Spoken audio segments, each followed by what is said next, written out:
From a remote village in South Africa to the world's greatest symbol of forgiveness, this is the untold journey of Nelson Mandela, the man who transformed suffering into strength and resistance into legacy. Nelson Mandela, a life of courage, struggle, and legacy. Early childhood and influences. Born on July 18, 1918, in the tiny village of Mvezo in the Eastern Cape of South Africa, Rolihlahla Mandela grew up in a traditional Xhosa setting, deeply rooted in tribal customs. His father, a respected chief and advisor to the Thembu royal family, instilled in young Mandela a sense of pride, justice, and leadership. After his father's death, Mandela was placed under the guardianship of the Thembu regent, Chief Jongintaba Dalindyebo. This move was pivotal. Living in the royal household exposed Mandela to political discussion and governance, planting seeds of future activism. He attended local mission schools, where a teacher gave him the name Nelson, as part of the colonial custom of assigning English names to African students. Education and early activism. Mandela's thirst for education took him to Healdtown College, followed by Fort Hare University, the only institution of higher learning for Black South Africans at the time. Here, his leadership instincts began to emerge through student council involvement. But when he joined a protest against the university's policies, he was expelled, a symbol of his unwillingness to bow to injustice. Fleeing an arranged marriage, Mandela moved to Johannesburg. There, he worked as a mine security guard and later studied law at the University of Witwatersrand. It was in the bustling city that Mandela's political fire was truly ignited. He joined the African National Congress, ANC, in 1944 and co-founded the ANC Youth League.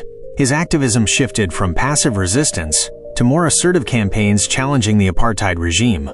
The fight against apartheid, a brutal system of racial segregation, became Mandela's sworn enemy. In 1952, he led the Defiance Campaign, encouraging mass civil disobedience.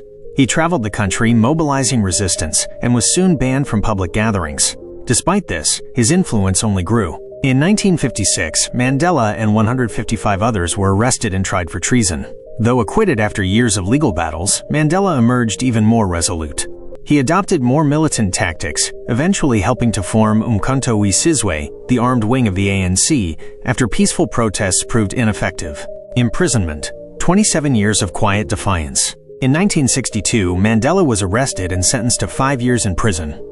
2 years later, during the infamous Rivonia trial, he was sentenced to life imprisonment for his role in planning sabotage against the apartheid government. It was here, in the dock, that Mandela gave a legendary speech. "I have cherished the ideal of a democratic and free society. It is an ideal for which I am prepared to die." Mandela spent 18 years at Robben Island, enduring hard labor and harsh conditions. Yet he remained a symbol of resilience. Fellow inmates and guards alike were inspired by his dignity. He continued to study, write letters, and rally the anti-apartheid movement from within prison walls. Transferred later to Pollsmoor and then Victor Verster prison, Mandela was offered release multiple times if he renounced violence. He refused each time, insisting that freedom without justice was no freedom at all. The path to freedom. On February 11, 1990, Mandela walked free, his fist raised high, the world watching. His release marked the beginning of the end for apartheid. He plunged into negotiations with President F.W. de Klerk to dismantle the system of racial segregation. These efforts led to the 1994 democratic elections, where all South Africans, regardless of race, were allowed to vote. Mandela won by a landslide, becoming South Africa's first black president at the age of 75. Presidency and reconciliation. Mandela's presidency, 1994 to 1999, was focused on healing. Instead of vengeance, he promoted reconciliation and unity. He established the Truth and Reconciliation Commission, allowing victims and perpetrators of apartheid to come forward and share their stories.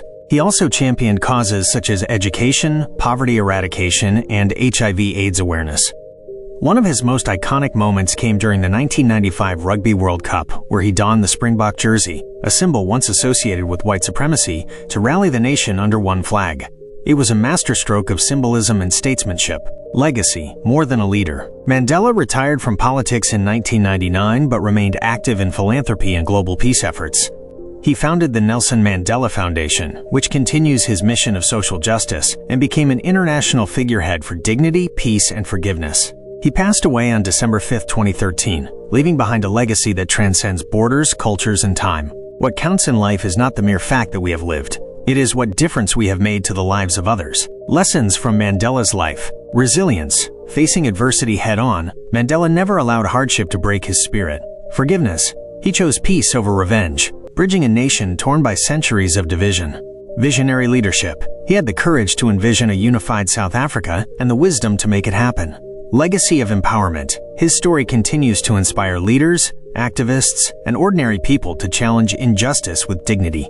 Vocabulary of this story. Legacy. The lasting impact or influence someone leaves behind through their actions or achievements.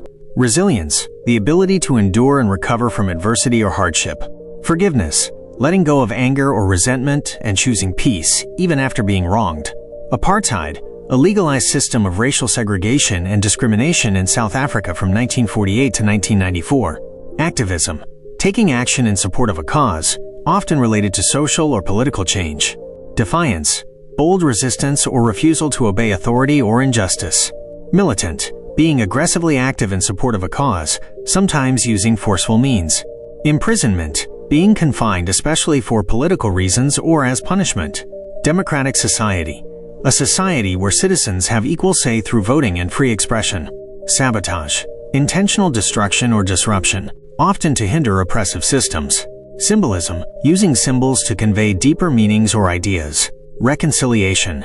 Restoring harmony and friendly relations after conflict. Oppression. Cruel or unfair treatment by those in power, especially over marginalized groups. Unity. Coming together as one, despite differences, to achieve common goals. Empowerment. Strengthening individuals or groups to take control of their lives and decisions. Ideal. A principle or value considered perfect and worth striving toward. Activist. A person who takes action to bring about change, especially in social or political areas. Commission. A group assigned to investigate, report, or take action on specific issues. Symbol of forgiveness. A person or act that represents peace and healing after injustice.